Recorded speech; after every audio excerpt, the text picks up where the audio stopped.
एक विदाई ऐसी भी। आंटी, आप दीदी के हाथों में मेहंदी लगाकर शगुन की शुरुआत कर दो। मेहंदी वाली धानी ने मुस्कुराते हुए माला जी से कहा। हाँ, मैं अपनी बेटी के हाथों में शगुन की मेहंदी का टीका जरूर लगाऊंगी। कहते हुए माला जी ने धानी से मेहंदी का कोन लिया। आस्था के हाथों में मेहंदी लगाते हुए माला जी की आंखें डबडबा गई, परंतु उन्होंने आंचल के कोने से नजर बचाकर पोंछ लिया। तभी वहां रोहन और उसके दोस्तों ने डीजे शुरू करवा दिया और तेज आवाज में गाने की बीट्स पर सभी थिरकने लगे। माला जी ने शगुन का मेहंदी का टीका लगाकर धानी के हाथ में मेहंदी का कोन पकड़ा दिया और बाहर आकर खाने पीने का इंतजाम देखने लगी। रह रहकर उनकी आंखें भर आती। पीछे से रोहन कब से आकर उनको देख रहा था, उन्हें पता ही नहीं चला। जब वे अंदर जाने को मुड़ी तो रोहन बोला, माँ, आज वत्सल भैया की बेहद याद आ रही है। माला जी ने कहा, वत्सल तो हम सबके दिल में है, अभी तो आस्था को संभालना है। जी माँ। हॉल में आकर रोहन ने आस्था के हाथों में मेहंदी लगी देखकर कहता है, दीदी लाओ, मैं भी एक टीका लगा दूं। आस्था की आंखों से आंसू बहते देखकर माला जी लाड़ से कहती हैं, कर दिया ना मेरी बेटी को परेशान।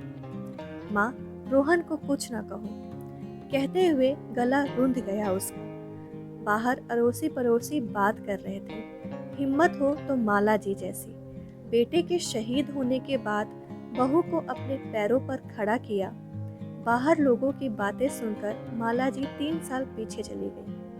वत्सल सेना में बॉर्डर पर तैनात था। सीमा पर आए आतंकवादियों से लड़ाई में उसने सभी आतंकवादियों को मार गिराया, लेकिन मुठभेड़ में गोलियों का शिकार बन वो शहादत को प्राप्त हो गया। आस्था के घरवाले तो उसे दामाद वत्सल की मृत्यु के बाद छोड़कर चले गए थे। माला जी ने समाज की परवाह ना करते हुए बहू आस्था को अपनी बेटी बना लिया।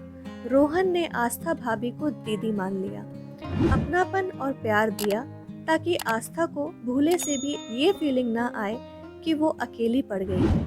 तीनों साथ मिलकर रोते, फिर एक दूसरे को चुप भी कराते। माला जी ने आस्था के लिए दिन रात एक कर दिए। धीरे धीरे आस्था नॉर्मल होने लगी।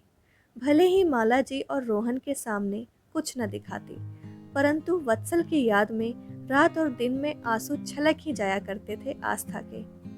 कमोबेश यही हाल माला जी और रोहन का था। माला जी और रोहन के सहयोग से जल्दी ही आस्था ने अपनी छूटी हुई पढ़ाई पूरी कर ली। आस्था ने कंपटीशन देने शुरू किए और उसकी बैंक में नौकरी लग गई। अब माला जी ने आस्था के लिए योग्य लड़का देखना शुरू किया। आस्था ने मना किया तो उसे समझाया कि तुम मेरी बेटी हो, वत्सल भी तुम्हें खुश देखना चाहता था। अभी उम्र ही क्या है तुम्हारी, घर ये तुम्हारा हमेशा रहेगा और हम तुम्हारे अपने। तुम्हारी माँ यानी मैं और तुम्हारा भाई रोहन तुम्हारे साथ हमेशा खड़े रहेंगे बेटी। आस्था के घर वालों ने तो वत्सल के जाने के बाद अपनी बेटी को घर में रखना तक गवारा नहीं किया था। आस्था के लिए माला जी ही अब उसकी माँ थी। माँ का कहा कैसे न मानती आस्था भला। ममता का वास्तविक स्वरूप माला जी के रूप में ही देखने और अनुभव करने को मिला था आस्था। परिमल रोहन के बॉस हैं। रोहन के जरिए उन्हें आस्था के बारे में पता चला तो आगे बढ़कर परिमल ने सीधे माला जी से आस्था से शादी की बात की। माला जी ने परिमल को परखा। उनके माता पिता से बात करने के बाद आस्था से राय पूछी। आस्था ने माला जी के ऊपर सब कुछ छोड़ दिया था। उसे उन पर पूरा विश्वास था, तो माला जी के समझाने पर वह परिमल से मिली। आस्था की रजामंदी से आस्था और परिमल की शादी तय हो गई और आज मेहंदी की रस्म है। तभी आस्था के लिए रोहन खाने की थाली ले आया और माला जी वर्तमान में लौटकर अपनी बेटी को अपने हाथों से खाना खिलाने लगी। मेहंदी के बाद तो दिन पता ही नहीं चले और देखते ही देखते हल्दी भात लगन पड़ने के साथ विवाह का शुभ दिवस आ पहुंचा। आस्था को विदा किया माला जी ने भारी मन से और साथ में आस्था से एक ही बात बोली वो, बेटी ये घर तुम्हारा हमेशा रहेगा और हम तुम्हारे साथ हमेशा खड़े मिलेंगे। अपने को कभी भी अकेला मत समझना। आस्था सिसकियां भरकर रो पड़ी तो रोहन बोला, दीदी मेकअप खराब हो जाएगा। रोते रोते आस्था के होठ मुस्कुरा उठे। परिमल बोल उठे, मम्मी जी, आस्था को कोई तकलीफ नहीं होगी और आपकी बेटी पर आपका पहले जैसा ही हक रहेगा। कहीं न कहीं माला जी आज दिल में आस्था के लिए संतुष्ट हैं। अपने बहू को अपनी बेटी बनाकर पैरों पर खड़ा किया और अच्छा जीवन साथी देखभाल कर बेटी का घर बसाया। आस्था की विदाई हो गई, घर सूना हो गया। आज एक माँ अपने बेटे की तस्वीर के आगे जी भरकर रोई।